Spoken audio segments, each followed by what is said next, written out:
La quiétude du quartier Castor, situé à la périphérie de Ziguinchor, a été perturbée ce mercredi par un mouvement de colère des populations, des jeunes en particulier. À l'origine de ce mouvement d'humeur, le morcellement d'un espace réservé. Depuis une semaine en effet, la présence des ouvriers sur le site a provoqué une levée de boucliers des habitants contre l'avis desquels l'espace en question a été morcelé, octroyé ou vendu à des gens. Une forfaiture contre laquelle les jeunes se sont rebellés. En fait, c'est une situation qui est là devant nous. Nous avons constaté qu'il y a une construction et un morcellement de terrain de la boulevard jusqu'à dans notre quartier. C'est cette situation-là que nous sommes ici pour régler. Nous avons constaté ce fait, donc nous sommes venus en tant que jeunes du quartier pour défendre le morcellement de l'espace public, sinon du boulevard qui est dans notre quartier. Le lot numéro 1 de Castor, c'est le gros bâtiment là que vous voyez en face qui est en train d'être érigé. Alors depuis avant-hier, on m'a averti d'un chantier qui existe ici. Je suis venu, j'ai vu et j'ai constaté que vraiment c'est un quartier qui va créer des problèmes parce qu'il est juste au virage. Il va obstruer la vue des pratiquants de la route là. Alors j'ai interpellé tout de suite Aliou Djemé qui se trouve être l'agent voyer pour lui demander s'il a compris qu'il en sait quelque chose. Il m'a dit qu'il n'en sait rien. Du côté de la mairie aussi, ils nous ont dit qu'ils n'en savent rien. Alors depuis lors, nous sommes en train de faire des démarches. Hier, on est venu voir les travailleurs directement pour leur demander d'arrêter. Que nous allons faire nos démarches auprès des autorités compétentes pour voir ce qu'il en est sérieusement. Cette démarche, nous l'avons adoptée parce que nous avons compris que si eux, on les laisse le temps de démarcher auprès des autorités, vu les lenteurs administratives, le bâtiment pourrait s'ériger. Et une fois érigé, le maître mot, c'est que les travaux ont avancé. Où étiez-vous? Maintenant, c'est trop tard. Pour ne pas arriver à une telle situation, nous avons tout simplement demandé aux travailleurs d'arrêter. La police qui a été alertée a fait une descente sur les lieux pour interpeller deux jeunes, ce qui a suscité une vive réaction de la jeunesse du quartier. Pendant une bonne heure, le trafic a été perturbé sur cet axe routier qui mène à l'université Assane Seck de Ziguinchor. La libération du président de l'ASC Castor et de son collègue a contribué à faire redescendre la tension dans le quartier. Moi, le commissaire, le commissaire en parlant, il me dit les gens du PADEC l'ont présenté un document en disant que le gouverneur sortant qui leur a octroyé ça.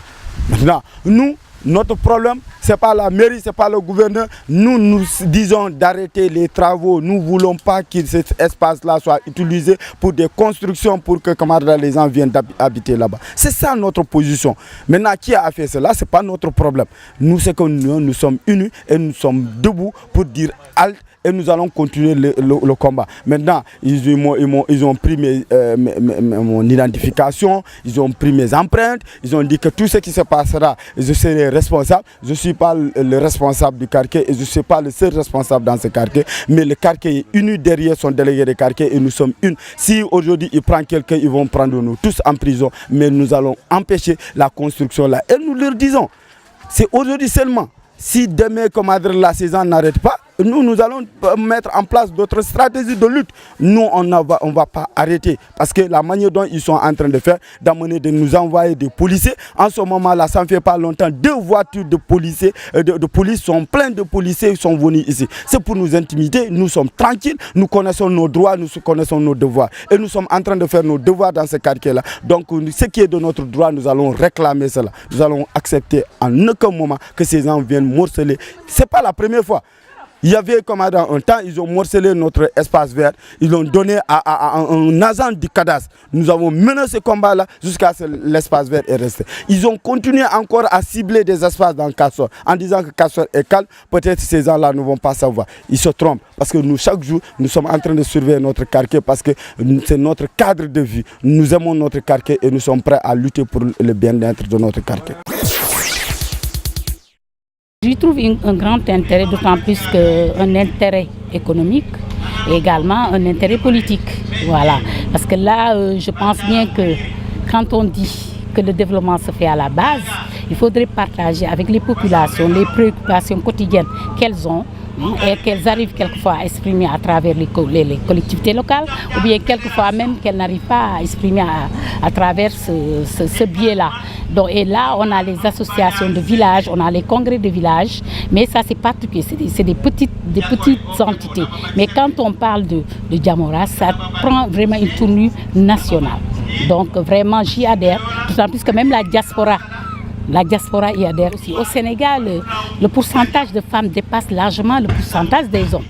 Et là, quand vous prenez le thème déjà de cette quinzaine de la femme, on a dit femmes levier pour le Sénégal émergent. Et c'est une vérité. Parce que si on parle de certaines particularités à partir des GPF, à partir des GIE, on peut créer des micro-entreprises qui permettraient d'avoir, disons, des emplois. Donc d'essayer d'influer un peu dans le cours économique de nos villages, de nos communes.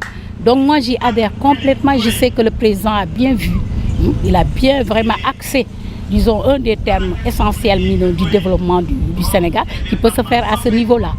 Donc je pense bien qu'aujourd'hui, même si on relate même l'histoire du Diamora, le Diamora est venu au-delà de la diaspora. C'est la diaspora qui a d'abord initié le Diamora avant même nos populations autonomes. Donc je pense bien que c'est bien pensé. Le développement peut se faire à partir des femmes et se fera aussi par les femmes. Les défis, c'est surtout, aujourd'hui, comme je l'ai dit, le président a dit qu'il faudrait qu'on fasse un retour à la terre. Et je pense bien qu'aujourd'hui, au-delà de cela, on doit trouver des parcelles qui nous permettraient, par exemple, de vulgariser cet axe-là au niveau de l'agriculture. Parce que quand on regarde toutes nos populations jeunes s'exilent, aller à Dakar ou partout ailleurs dans les villes, alors que là-bas, tu te rends compte que les conditions ne sont pas requises. Elles se retrouvent dans vraiment des conditions de promiscuité vraiment déplorables. Et alors que là, on a les grands espaces, on a la terre, on a l'eau. Je pense bien que là, si on travaille à ce qu'on ait les outils modernes, on peut vraiment faire un développement de notre agriculture locale.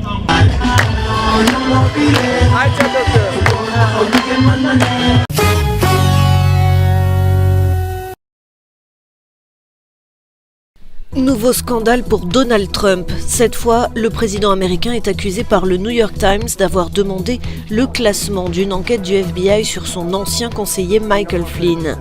Le quotidien publie une note de l'ex-directeur du Bureau fédéral d'investigation James Comey, limogé la semaine dernière. Une nouvelle affaire qui agace au sein même de la majorité, à commencer par le président du comité de surveillance de la Chambre des représentants, qui exige de voir ce fameux mémo au plus vite. L'objet de l'enquête en question, c'est Michael Flynn. L'ancien conseiller à la sécurité nationale de Donald Trump a été contraint de démissionner le 13 février pour avoir omis de révéler des contacts répétés avec l'ambassadeur russe aux États-Unis l'an dernier, dont certains auraient porté sur des sanctions américaines contre Moscou.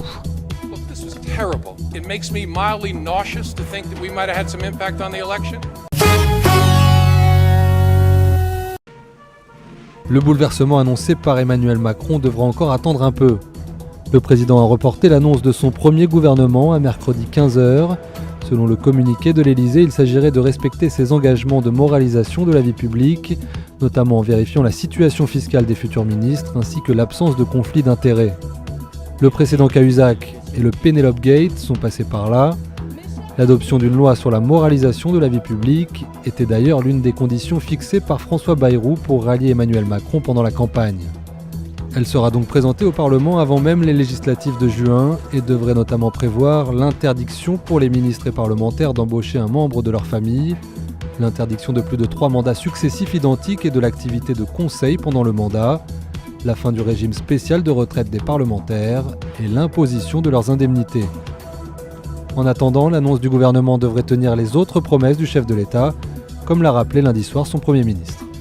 Ce que je vais essayer de construire avec lui pour faire réussir le pays, c'est une majorité avec des gens qui, issus de la droite, comme je le suis, et des gens qui, issus de la gauche, comme lui peut l'être, avec des gens qui viennent de la société civile et qui n'ont pas jusqu'à présent formulé un avis partisan, vont essayer de faire avancer le pays. Ça ne s'est jamais fait. Un gouvernement resserré de 15 ministres à parité hommes-femmes, issus en partie de la société civile, dont aucun ne cumule de mandat local, et qui présente surtout un renouvellement du personnel politique. La nomination d'Édouard Philippe, un homme de 46 ans inconnu du grand public, en était déjà une première mise en œuvre.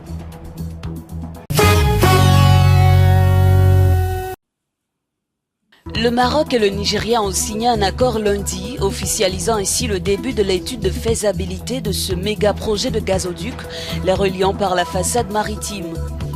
Selon ses promoteurs, ce gazoduc doit parcourir près de 4000 km, traverser une dizaine de pays pour à terme être connecté au marché européen. Il pourrait bénéficier à 300 millions d'habitants. Le projet apportera beaucoup d'avantages. Avant tout, il va promouvoir une plus grande coopération interafricaine. Il va créer des emplois dans ces pays et il va créer un marché très lucratif en Europe.